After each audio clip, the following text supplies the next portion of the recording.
Aurung dan Aurora 2. Saat aku sampai rumah bersama paman, langsung kuambil kertas surat yang ada di kantongku.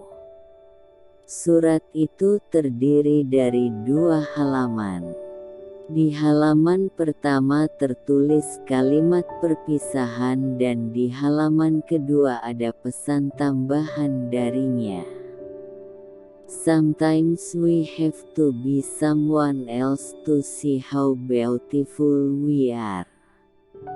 Look at the aurora. They are beautiful when the earth, moon, and stars see them. Aurora. If you love your mother, allow her to praise you.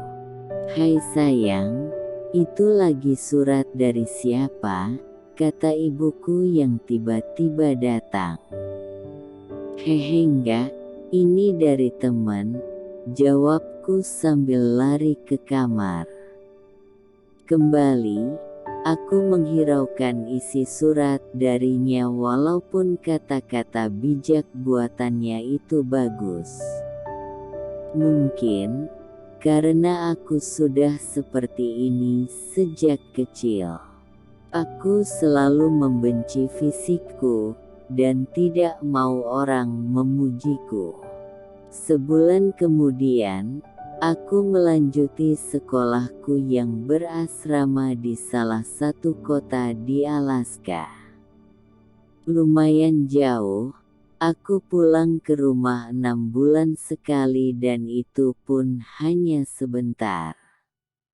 Aku sedih akan lama berpisah dengan ibu. Tapi mau bagaimana, aku harus mengejar cita-citaku yaitu sekolah setinggi-tingginya dan menjadi pengusaha yang sukses.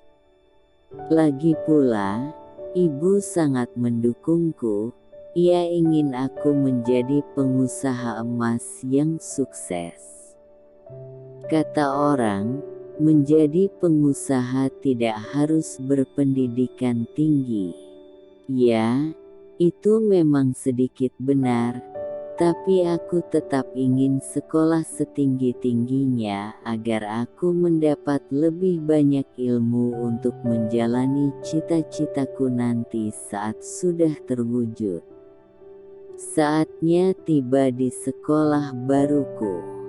Aku melanjutkan sekolahku di salah satu sekolah di Alaska, setara sekolah menengah atas.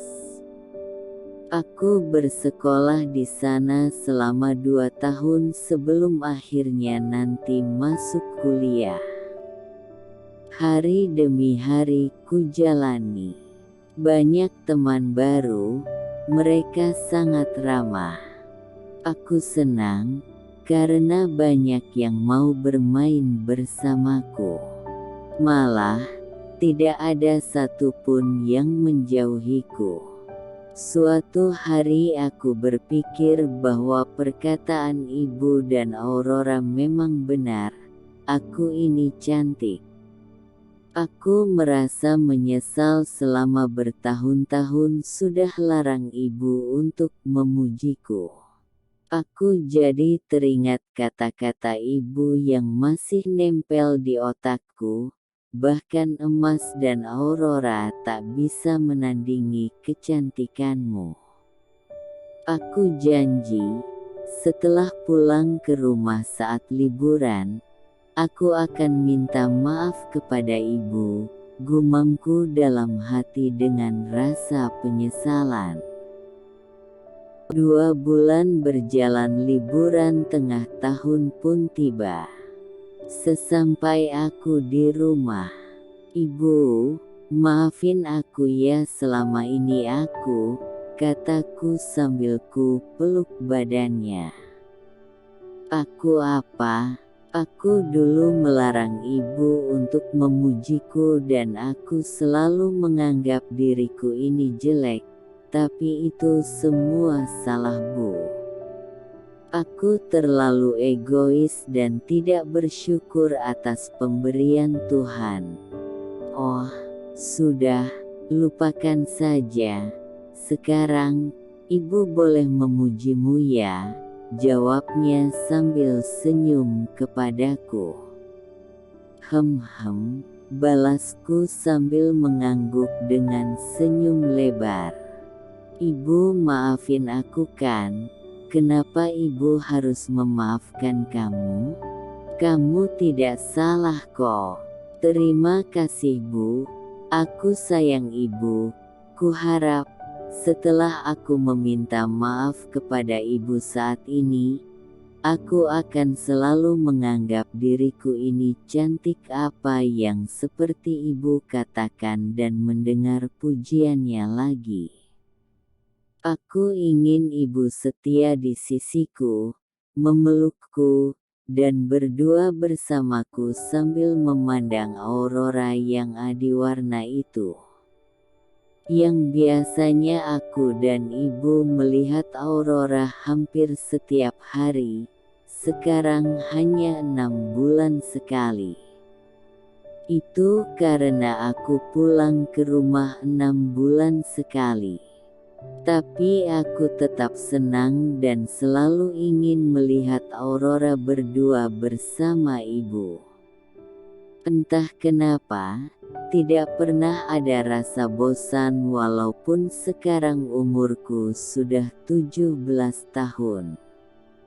Sekarang aku seorang mahasiswa jurusan ekonomi di University of Alaska Anchorage. 4 tahun telah berjalan, sekarang umurku sudah 21 tahun. Syukurlah, karena kerja keras dan perjuangan tanpa putus harapanku selama ini, hanya tinggal selangkah aku mewujudkan mimpiku. Kurang dari setahun lagi, toko emas cabang pertamaku akan launching. Aku tidak sabar melihat ibu bangga kepadaku karena hanya tinggal selangkah lagi aku menjadi pengusaha muda yang sukses. Hari itu pun tiba, ibu hadir di acara peresmian pembukaan toko emas pertamaku di Alaska. Terlihat tangis haru dan bangga dari raut wajah ibu. Aku sangat senang ibu menyaksikan langkah awal suksesku. 2 bulan kemudian, ibu sakit. Sakit ini memang sering ibu alami karena ibu memiliki penyakit bawaan. Sakit ibu semakin parah. Setelah ibu dirawat selama 1 minggu di rumah sakit, kabar menyedihkan datang kepadaku. Aku harus kehilangan ibu. Ibu pergi meninggalkanku tepat 19 tahun setelah kepergian ayah. Aku beruntung, ibu sudah menyaksikan kesuksesanku. Sekarang saatnya ibu menyusul ayah, tugas ibu sudah selesai. Walaupun hati ini berat menerimanya, aku harus mengikhlaskan kepergian ibu. Selama setahun, sebelum aku pergi dan pindah ke Hong Kong, 2 hari sekali kukunjungi tempat yang biasa aku dan ibu melihat aurora bersama.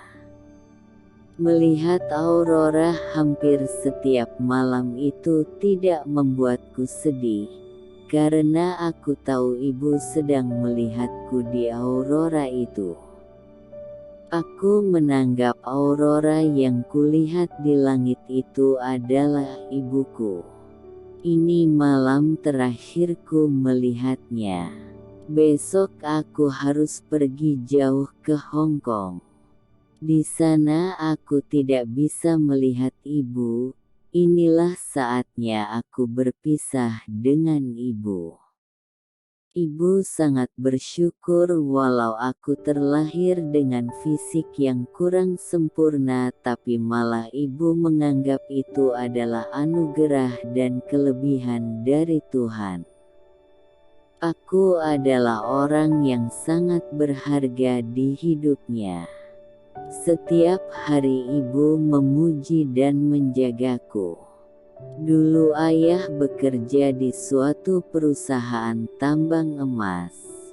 Mereka juga suka mengoleksi emas. Itulah mengapa mereka memberiku nama Aurum, yang berarti emas.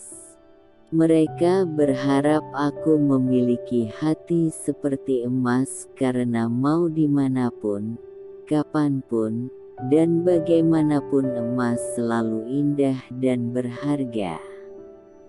Dari ibu aku belajar bahwa kita harus bersyukur dengan apa yang Tuhan beri kepada kita dan harus selalu berpikir positif kepada diri kita. Ibu sudah bahagia melihat kesuksesanku dan sekarang ibu bahagia karena akhirnya ibu bertemu ayah kembali. Aku dan paman akan pergi ke Hong Kong. Paman hanya 3 bulan di sana. Tapi aku akan lama di sana karena dalam beberapa bulan, aku akan menikah dan tinggal bersama keluarga baruku di sana. Jam 9 pagi, kutatap rumahku untuk yang terakhir kalinya. Paman sudah memasukkan semua barang bawaan ke dalam taksi. Ini, jangan lupa kamu bawa ya, kata paman sambil memberiku sebuah buku berwarna putih. Oh, iya, selamat tinggal, gumamku dalam hati dengan senyum dan mata yang berkaca-kaca melihat ke arah rumah. Hei, ayo, kita akan ketinggalan pesawat, teriak paman di dalam mobil. Iya, sebentar, jawabku. Buku putih yang kugenggam erat itu dibasahi oleh air mata yang terus jatuh dari mata kiriku. Buku itu berisi fotoku bersama ibu dan kata-kata pujian untukku dari ibu yang selama bertahun-tahun ia tulis di buku itu. Mungkin karena dulu aku tidak suka ibu memujiku cantik, itulah mengapa dia tulis semua pujiannya di buku ini. Di sampul buku itu terpasang sebuah foto saat ku bayi digendong ibu dengan pemandangan aurora yang indah. Aurum and Aurora, 1990, tertulis di bawahnya sebagai judul buku itu. Aurora yang dimaksud bukan sahabatku waktu kecil ataupun pemandangan indah di atas langit yang biasa aku dan ibu lihat. Aurora yang dimaksud itu ibuku. Ya, nama ibuku adalah Aurora dan nama panjangnya Aurora Lisitsa. Terima kasih ibu. Kau adalah aurora terindah yang pernah ada.